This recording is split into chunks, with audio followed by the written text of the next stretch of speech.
Assalamualaikum warahmatullahi wabarakatuh. Alhamdulillahirrabbilalamin. Jumpa lagi bersama Ustadz. Kita akan memulai pelajaran kita. Sebelum kita mulai pelajaran, terlebih dahulu marilah kita membukanya dengan membaca basmalah. Bismillahirrahmanirrahim. Disusul dengan doa belajar. Rabbi zidna ilman warzuqna fahman.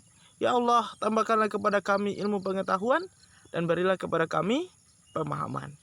Amin ya rabbal alamin.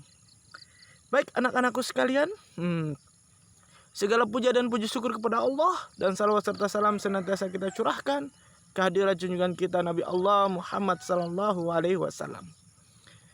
Baik, Ustadz, apa yang akan kita pelajari hari ini? Kita akan mempelajari tentang tokoh dan penemuannya. Tujuan pembelajaran kita adalah melalui tayangan video, siswa mampu menjelaskan dampak dari melaksanakan dan tidak melaksanakan tanggung jawab terhadap kewajiban.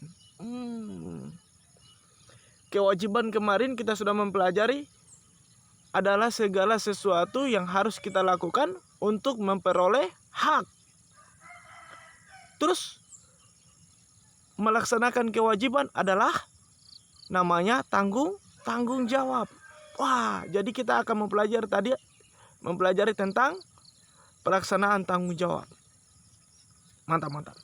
Yang kedua adalah melalui tayangan video, siswa mampu menjelaskan dampak dari melaksanakan dan tidak melaksanakan tanggung jawab terhadap kewajiban.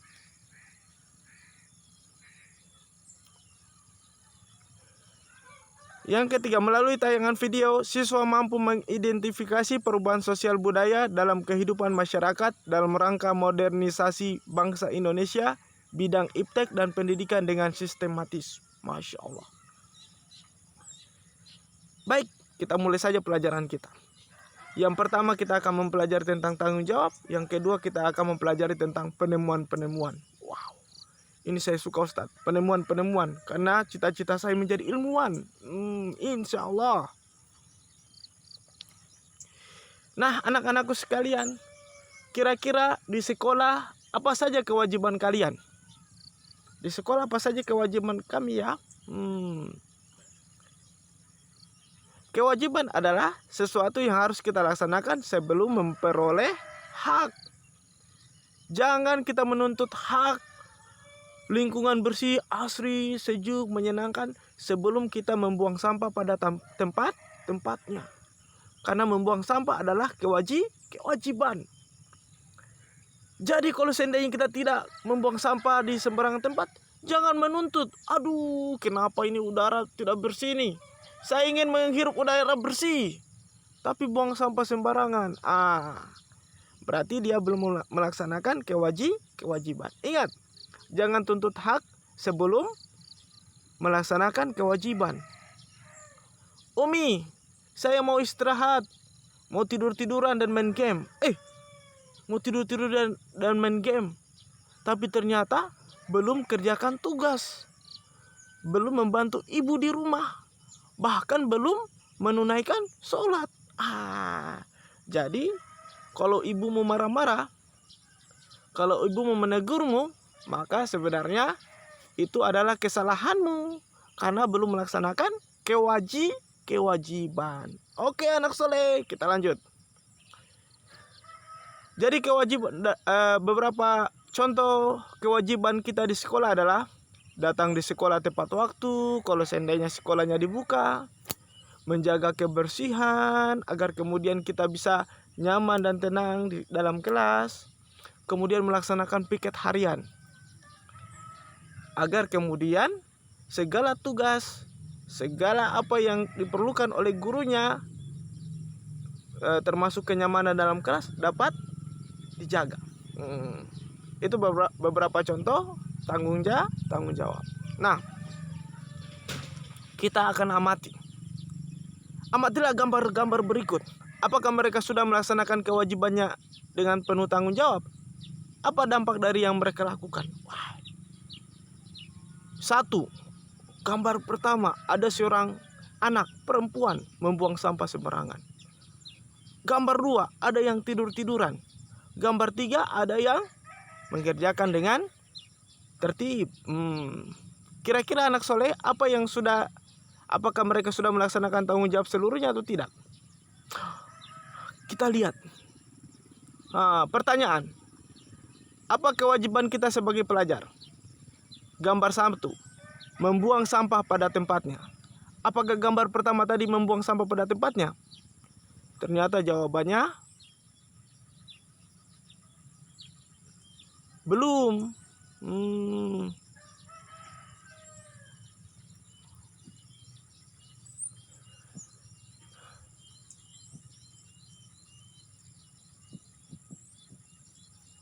Belum.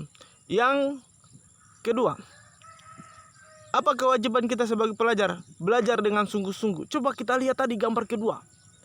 Gambar kedua ternyata dia cuma tidur-tiduran. Berarti dia belum melaksanakan tanggung jawab.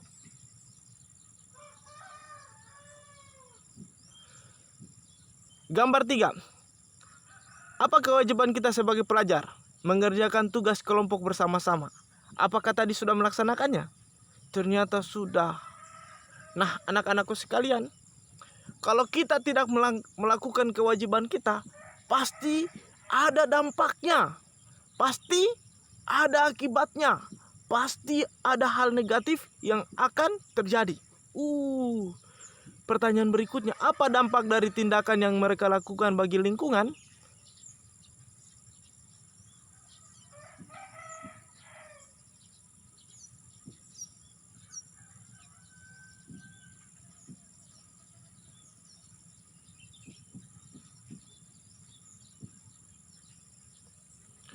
Yang pertama adalah ternyata bisa terjadi yang namanya banjir. Yang kedua, kalau seandainya kita tidak belajar, gambar kedua, kalau kita tidak belajar dengan sungguh-sungguh, maka nilainya akan berkurang, menurun. Bahkan pengetahuannya akan cetek. Dia akan menjadi pribadi yang terbelakang. Tertinggal terus pelajaran. Gambar 3, kalau seandainya kita melaksanakan semua kewajiban kita, anakku yang soleh, maka tugas akan mudah dan cepat diselesaikan. Nah, pertanyaan berikutnya, kira-kira apa dampak bagi lingkungan? Lingkungan menjadi kotor. Untuk gambar pertama. Gambar kedua karena dia berdampak kepada hal pribadi, maka tidak ada dampaknya bagi lingkungan. Gambar ketiga, kita lihat gambar mereka mengerjakan tugas menggambar dengan tertib, sehingga kotoran tidak mudah menempel di meja, sehingga meja tetap bersih. Kita lihat lagi gambarnya, anak soleh ya. Lihat gambar pertama, ada anak membuang sampah sembarangan. Gambar kedua, dia belajar malas-malasan. Gambar ketiga, mereka mengerjakan kelompok dengan tertib. Oke?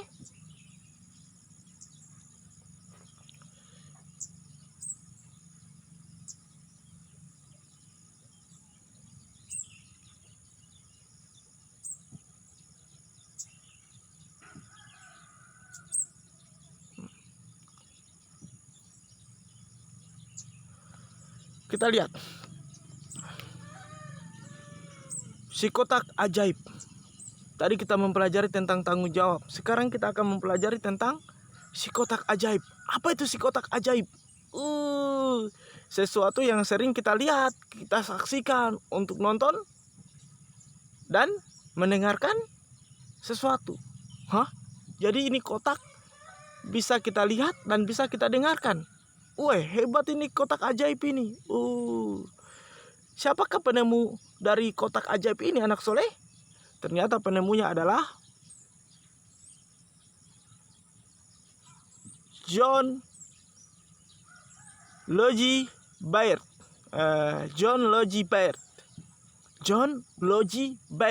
Logie, tulisannya Logie tapi dibaca Logie.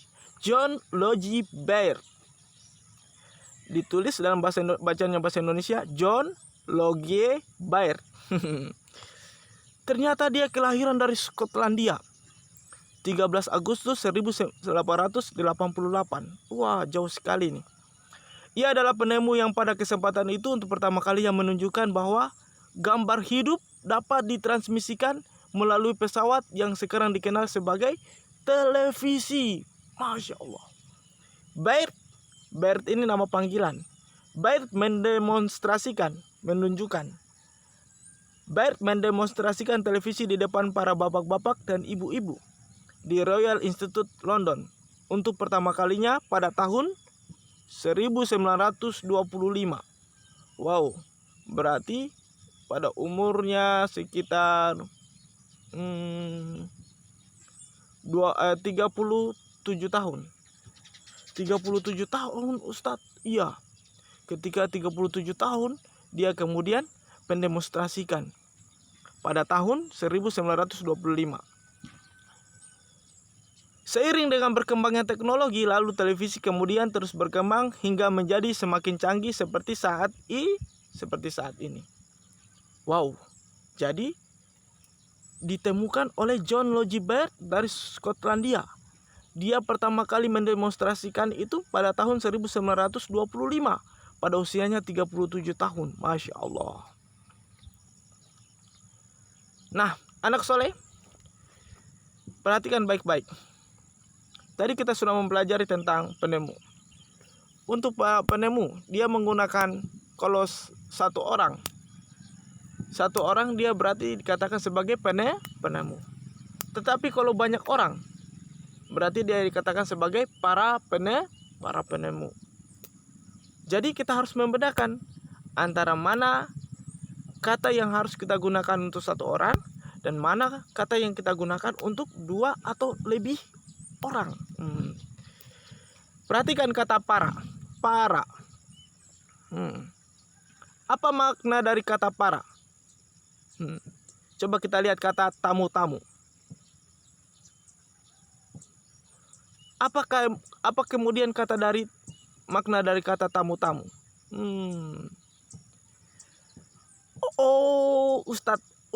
Saya mengerti Ustadz. Kata para itu berarti menunjukkan bahwa ada banyak. Dan tamu-tamu menunjukkan bahwa tamunya ada banyak, lebih daripada satu. Jadi kalau seandainya ada kata para dan ada kata tamu-tamu bertemu dalam satu kalimat, maka kita harus menghilangkan satunya. Misalnya, tamu-tamu duduk di kursi. Tidak usah ditulis para tamu-tamu duduk di kursi. Tidak usah dituliskan karena para menunjukkan arti kata banyak. Sedangkan tamu-tamu berarti menunjukkan kata tamunya lebih daripada satu, berarti banyak. Sehingga kata efektifnya adalah misalnya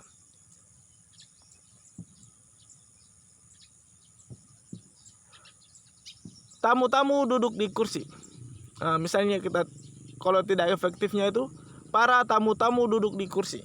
Kalimat efektif yang benar adalah pertama, tamu-tamu duduk di kursi. Benar.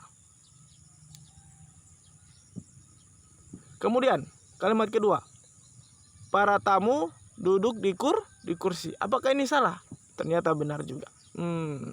Yang tidak efektif itu apabila kita tulis para tamu-tamu duduk di kursi. Itu kurang efektif karena ada terjadi penumpukan makna kata. Oke? Nah, tadi kita sudah mempelajari tentang penemu televisi. Baird, nama panggilannya. Baird. Nah, tulisannya. Kira-kira siapakah penemu komputer? Masya Allah, komputer yang kemudian dikembangkan menjadi laptop, netbook, dan masih banyak lagi. Ternyata penemunya adalah Charles Babbage. Kalau ditulis dalam bahasa Indonesia Charles Babbage. Dibaca Charles Babbage. Ternyata dia adalah seorang ahli matematika. Wow, ahli matematika bisa menemukan komputer, Ustadz. Ya iyalah, dia kan bisa coding. yang mengerti coding, dia harus memiliki daya nalar yang tinggi terhadap matematika. Jadi sebelum kita mempelajari tentang coding, kita harus mempelajari dulu tentang matematika. Oh, jadi Ustadz, saya harus pintar dulu matematika? Tentu saja Nok Soleh. Makanya oleh sebab itu, kalau ingin menggeluti dunia coding, maka terlebih dahulu harus menguasai pelajaran matematika dasar. Nah, dia adalah penggagas utama dalam penemuan komputer. Mesin penghitung yang ia temukan 1791 sampai 1871 adalah kalkulator otomatis pertama. Ternyata dia bukan cuma penemu, tetapi dia adalah penggagas utama. Sehingga orang-orang dapat mengembangkannya. Jadi komputer dikatakan para. Kenapa? Karena bukan cuma satu orang saja yang mengembangkannya. Tetapi penggagas pertamanya adalah Charles Babbage. Babbage terkenal dengan julukan Bapak Komputer. Babbage yang lahir pada 26 Desember 1792 mengeluhkan sistem perhitungan yang mengandalkan tabel matematika sehingga kerap terjadi kesalahan. Babbage ingin mengubah sistem perhitungan tersebut melalui sistem mekanik untuk menekan kemungkinan terjadinya kesalahan hitung. Jadi dulu Ustadz, kalau ingin menghitung supaya tepat, mereka menggunakan tabel-tabel periodik, tabel-tabel yang banyak, bukan tabel periodik, ada tabel-tabel matematis. Sehingga kalau kita tidak lihat tabel-tabel itu, kita akan merasa kesulitan. Tapi sekarang alhamdulillah berkat penemuannya, kita bisa menghitung dengan cepat. Kalkulator pertama ditemukan oleh Charles Babbage. Dia adalah penggagas utama dalam penemuan komputer, sehingga dikatakan sebagai Bapak Komputer. Masya Allah. Maukan kalian nama kalian disebut sampai dengan akhir dunia? Maka berbuatlah, ciptakanlah penemuan-penemuan. Kalian adalah umat muslim yang terbaik. Maka nama kalian bukan cuma disebut di dunia, akan tetapi diabadikan di akhirat sebagai penghuni surga, karena jasanya, amal jariahnya banyak. Alhamdulillah, Masya Allah. Baik, kalaupun adapun orang-orang yang kemudian berbeda pemahaman, anakku yang soleh, kita katakan saya kafir. Dalam Al-Quran katakan, adapun orang-orang kafir, amalan-amalan kami hadapi, amalan-amalan mereka bagaikan debu yang ditiup angin pada suatu hari yang berangin kencang. Maka oleh sebab itu, anakku yang soleh dan soleha, ingat anakku yang soleh dan soleha, kita boleh melakukan penelitian, menghasilkan penelitian yang dapat digunakan sampai akhir hayat. Akan tetapi apabila kita ingkar kepada zat yang maha kuasa, maka penemuan itu akan menjadi percuma. Maka beruntunglah kalian, seorang muslim beriman, insya Allah akan menemukan, membuat penemuan-penemuan. Maka kalian akan, namanya akan dikenang, bukan cuma di dunia, dan akan diukir di akhirat. Mendapatkan tempat yang baik di surga Allah Subhanahu wa Ta'ala. Baik, kita lanjut lagi.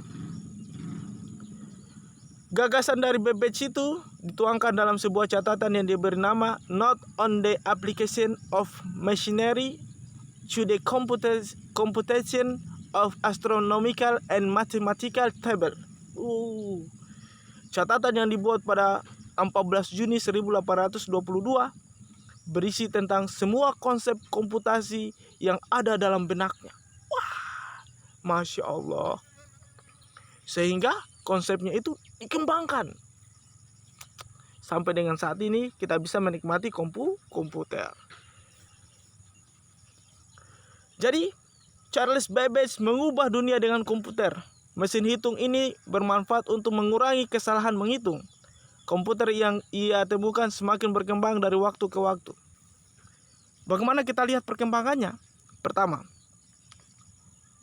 ada alat hitung sederhana yang dikatakan sebagai abakus. Kita bisa katakan simpoa. Jadi 500 sebelum Masehi sudah ditemukan alat itu, namanya abakus. Jadi dari dulu mereka sudah melakukan perhitungan. Wah, caranya dengan cara yang sederhana, yaitu dengan menggunakan simpoa atau abakus. Nah, berikutnya 1821 komputer pertama kali ditemukan dalam bentuk dengan komputer pertama kali itu. Komputernya besar sekali anak soleh. Ini sebenarnya besar, hampir satu ruangan, hanya untuk menghitung kalkulasi dari matematika. Masya Allah, luar biasa. Pada tahun 1939 komputer listrik berhasil ditemukan. Terus kapan kita bisa berselancar di dunia internet, Ustadz? Ternyata tahun 1791 akhirnya electronic mail, kita singkat email, surat elektronik pertama kali berhasil dikirimkan. Ya. Kemudian 1973 komputer pertama menggunakan keyboard dan mouse. Terus Ustadz, dulu mereka menggunakan apa? Anak soleh, kalian lihat kalkulator, mereka tindis-tindis begitu. Tek. Pada akhirnya 1973 komputer pertama menggunakan keyboard dan mouse, sehingga memudahkan orang untuk melakukan aktivitas pekerjaan di komputer. Wah, apalagi Ustaz, 1975 komputer dengan harga terjangkau untuk rumah, home komputer, berhasil diluncurkan. Jadi anak soleh, dulu itu komputer anakku yang soleh, bagaimana caranya mau diangkat? Karena besarnya sebesar satu ruangan, satu kelas, besar sekali. Jadi yang memiliki komputer adalah perangkat-perangkat pemerintahan, sehingga disederhanakan. Pada tahun 1975 baru terdapat komputer yang bisa diangkat-angkat, dipindah-pindahkan dari rumah ke rumah. Nah, baru tahun